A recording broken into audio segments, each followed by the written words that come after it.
both of us teach AI, and there's a lot of like women out there making I guess you could say making a killing, pushing out their own AI influencer, and they are getting deals from Walmart. They're um, getting deals through TikTok. They're getting deals through Amazon. Being able to take other people's products and show their AI influencer using it and driving back affiliate traffic to that. So, Mm, and I believe like as long as you are being safe with on the platform by mentioning this is AI generated content again, so that there's transparency and the viewer knows, it works. The brands love it. The brands absolutely love it. They're like, wait a minute, you're able to take my product and create a whole set around it that I didn't have to pay for up front, right? mm. All I have to do is pay you a percentage of the sales. They're with it. Interesting. Okay, okay.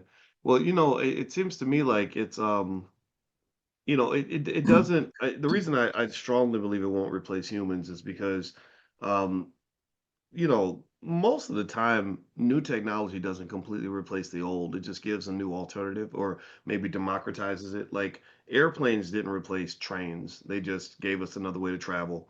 Trains are still here. Before trains were the only game in town, and then you had the option of taking a flight.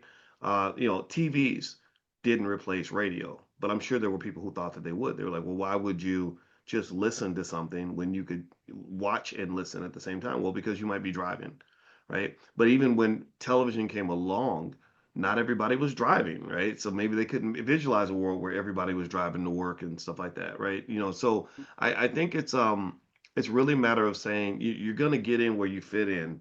It's not the end of the world, and I hope everybody at the very least that's listening kind of understands how to process this without going into like some doom and gloom mindset about it, and then also without sort of doing things that are not very productive, like I hate AI and I don't do I'm not gonna I refuse to even use it or touch it. I just ain't gonna mess with it.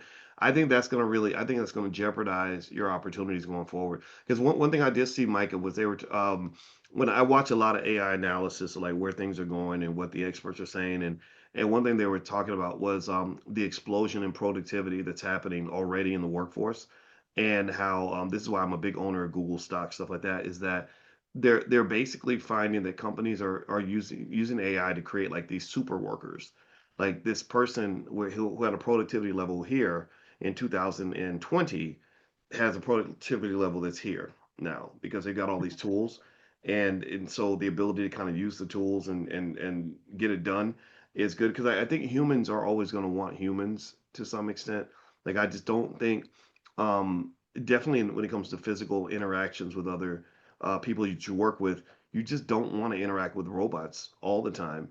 But digitally, the AI has a personality and it can feel like you're talking to a person. But again, like I know I'm talking to you, and you're a person, and that would be different if it was like, okay, here's Micah the robot, and she's gonna tell us all about it, and like that just would seem kind of weird. Um, so what do you see for 2026 going forward? Like, have you seen anything that's sort of like an emerging trend that people should be aware of or be thinking about right now as we go into the new year? Yes, and this is why we did the challenge the other night on creating your own on creating your own AI app.